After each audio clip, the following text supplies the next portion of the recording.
Hola, Dios te bendiga, soy Edwin Almonte. Bienvenido a este séptimo episodio de Hechos del Espíritu Santo.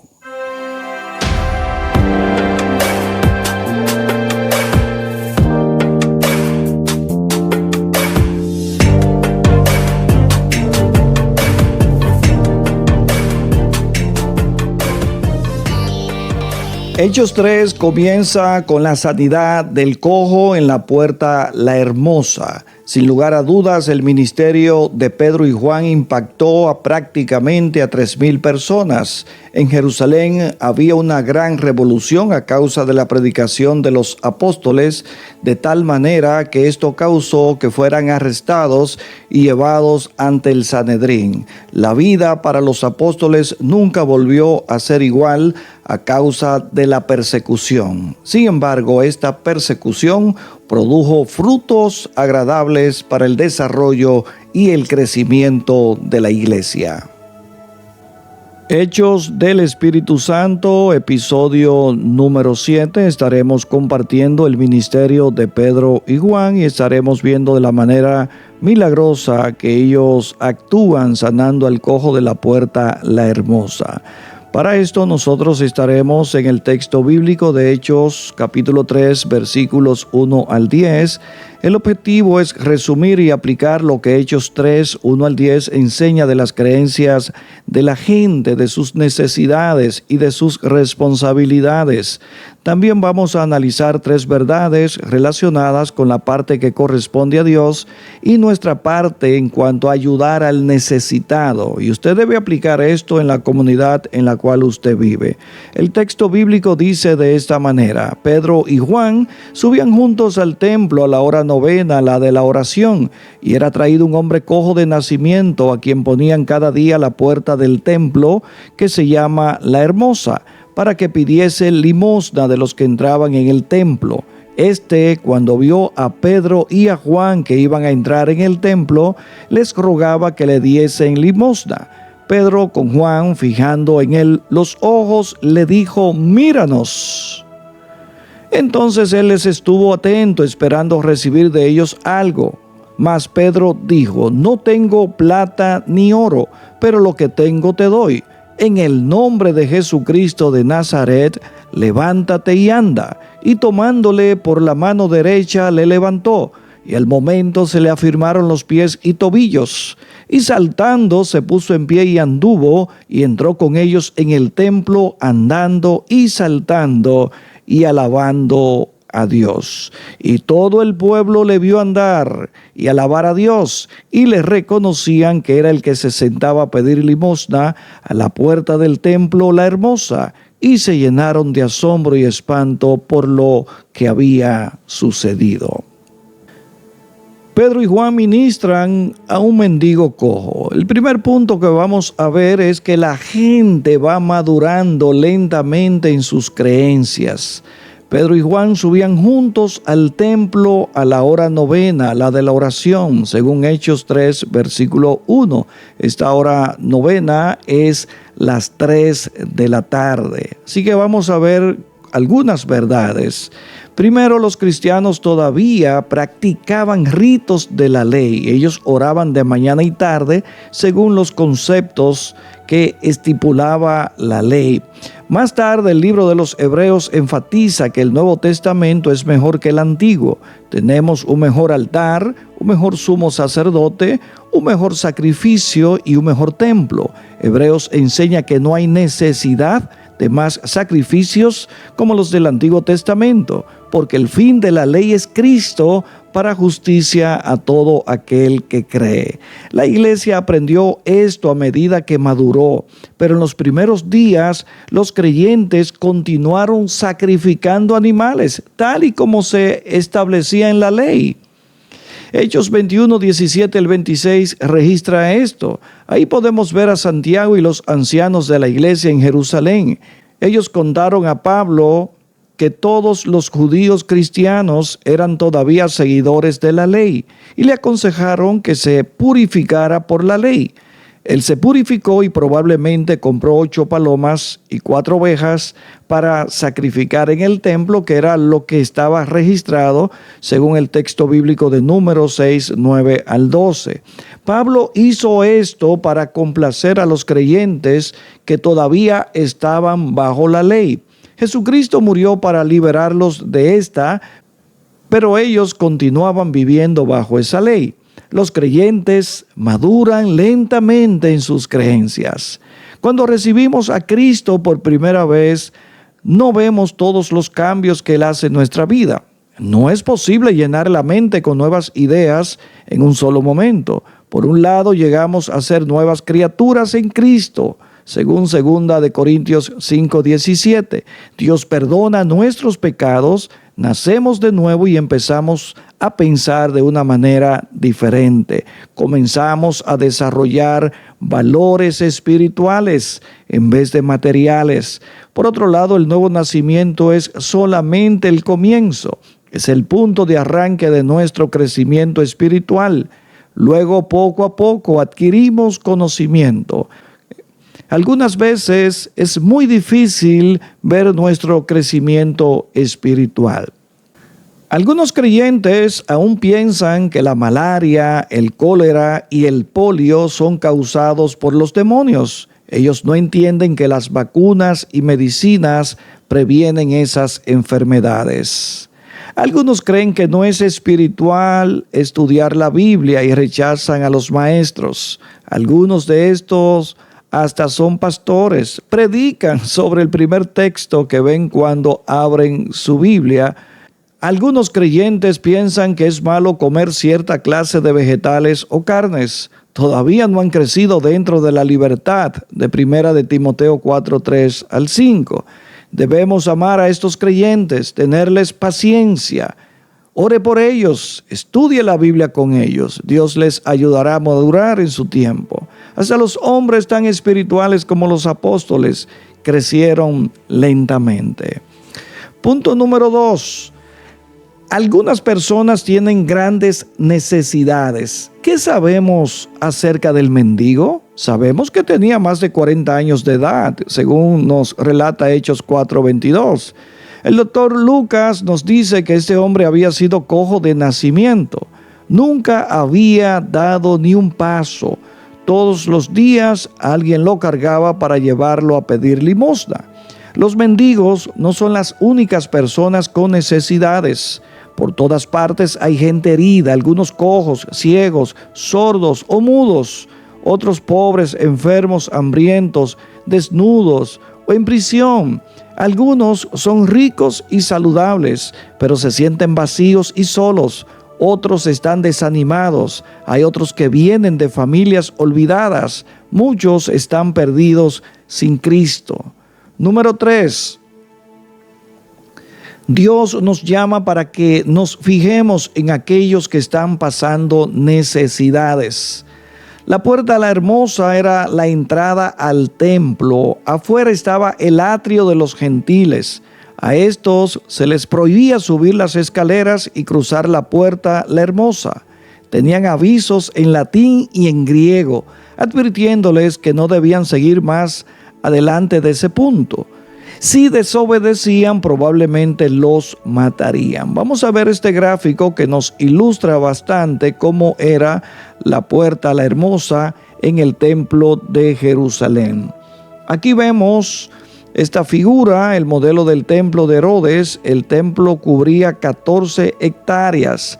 Y vemos que del lado izquierdo está el atrio de los gentiles en la letra A, la letra B el lugar santísimo, luego el lugar santo, el atrio de los sacerdotes, el atrio de Israel, estaba también la fortaleza Antonia, el atrio de las mujeres, la puerta de oro y estaba la puerta la hermosa.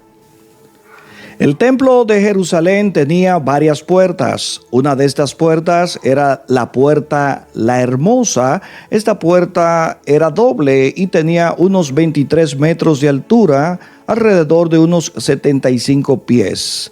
Según el historiador Flavio Josefo, esta puerta era de bronce y tenía partes de oro y partes de plata. Y esto precisamente era lo que hacía hermosa esta puerta, la combinación de esos dos metales, el oro y la plata. No sería extraño que las personas necesitadas pasaran por ese lugar. Seguramente muchos verían la puerta la hermosa, pero no veían al mendigo. Probablemente Pedro y Juan caminaban por allí todos los días. El mendigo cojo era llevado todos los días a ese lugar. Tal vez Pedro y Juan pasaron por su lado muchas veces y hasta le habrían hablado antes. Pero notemos que Lucas nos dice, Pedro con Juan, fijando en él los ojos. Este es un versículo maravilloso. Es grandioso cuando los creyentes se enfocan en los que están en necesidad.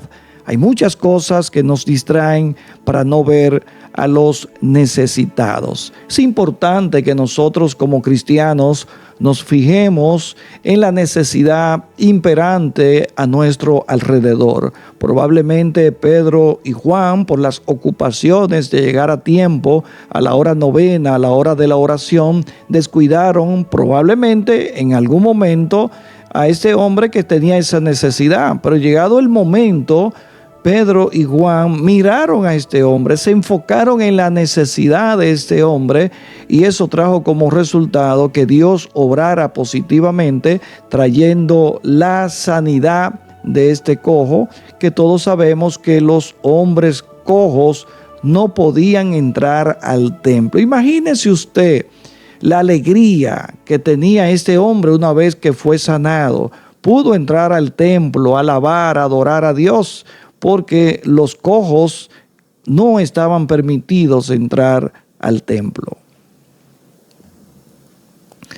Punto número 4. Cada uno de nosotros tenemos algo que dar a los necesitados. ¿Qué podría hacer usted por un mendigo? Tal vez usted no pueda decir a un cojo, levántate y anda, pero sí puede decirle, lo que tengo te doy.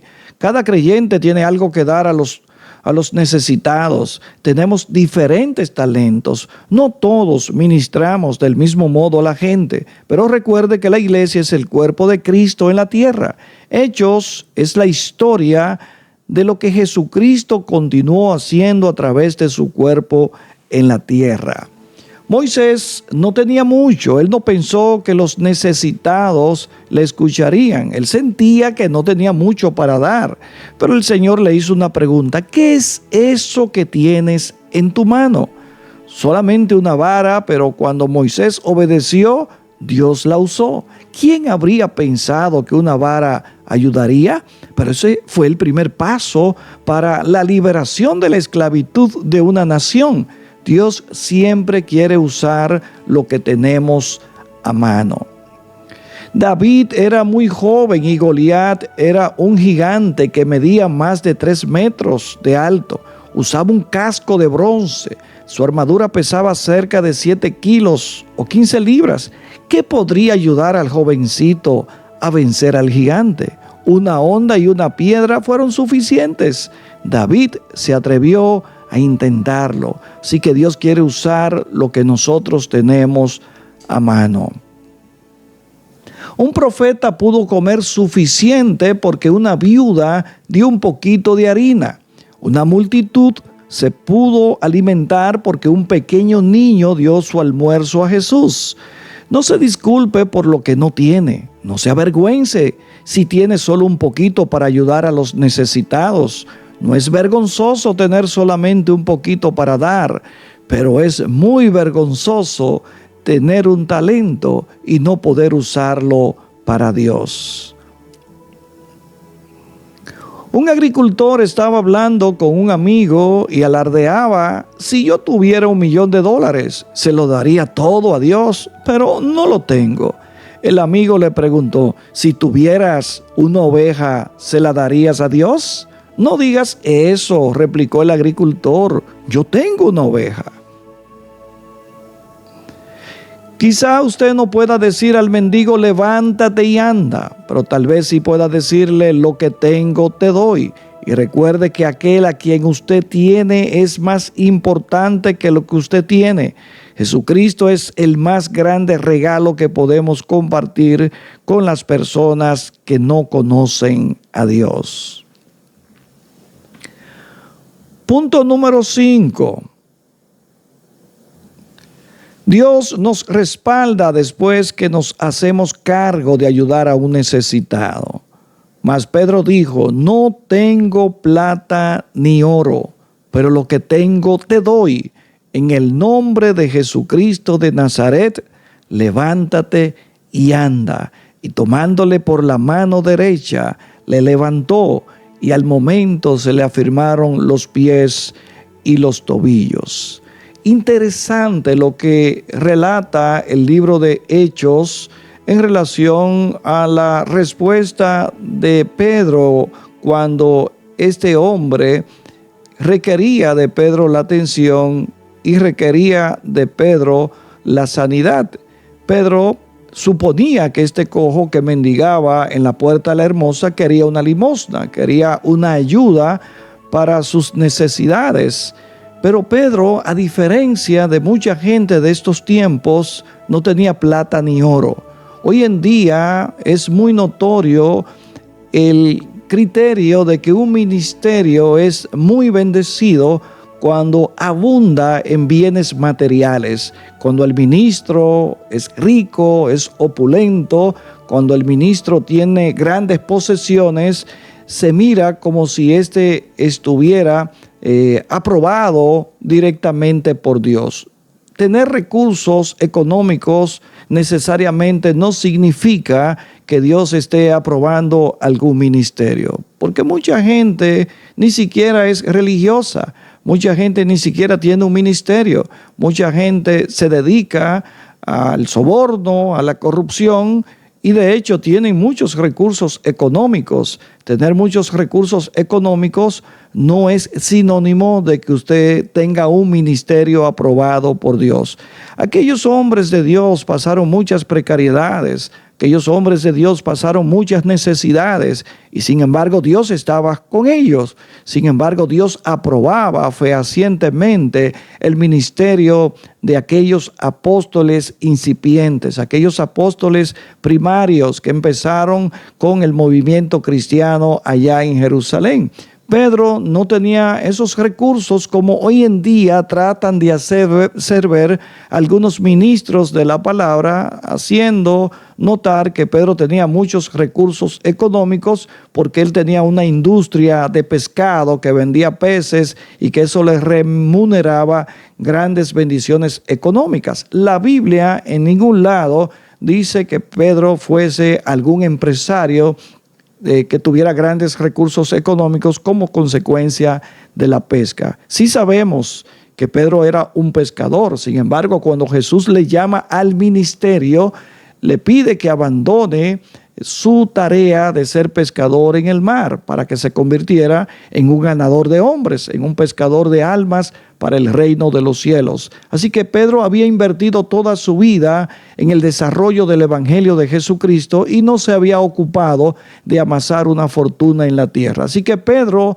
lo que tenía en ese momento era el Espíritu Santo. Estaba lleno del poder de Dios y de lo que él tenía en ese momento, de lo que estaba lleno, le impartió a este cojo de la puerta la hermosa. El resultado fue maravilloso, la sanidad de este hombre, que inmediatamente la alegría invadió el corazón y comenzó a dar saltos y entró al templo a alabar y adorar a Dios.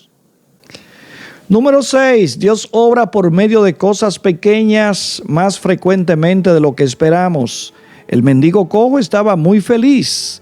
Dice el texto bíblico, y saltando se puso en pie y anduvo y entró con ellos en el templo, andando y saltando y alabando a Dios.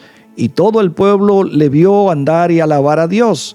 Y les reconocían que era el que se sentaba a pedir limosna a la puerta del templo, la hermosa, y se llenaron de asombro y espanto por lo que había sucedido. El cojo que fue sano fue lleno de gozo, dio sus primeros pasos y entró al templo por primera vez, saltando como un niño en el parque.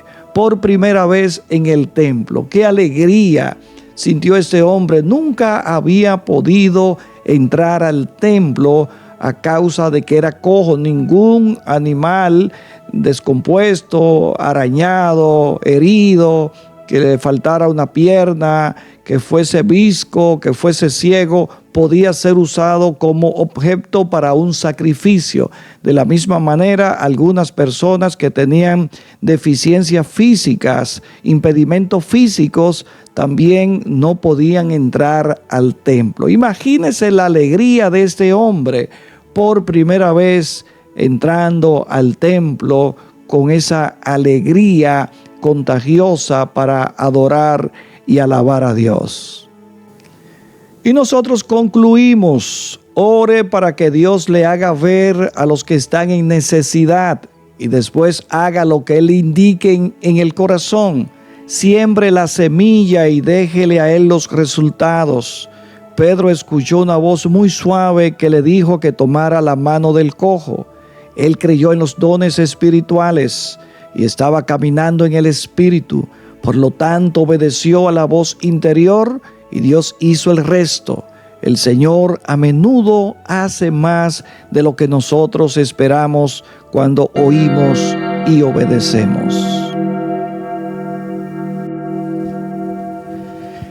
Y bien, mis amigos y hermanos, hemos llegado al final de este 7º episodio de Hechos del Espíritu Santo. Hemos abordado el ministerio de Pedro y Juan con la curación del cojo en la puerta La Hermosa.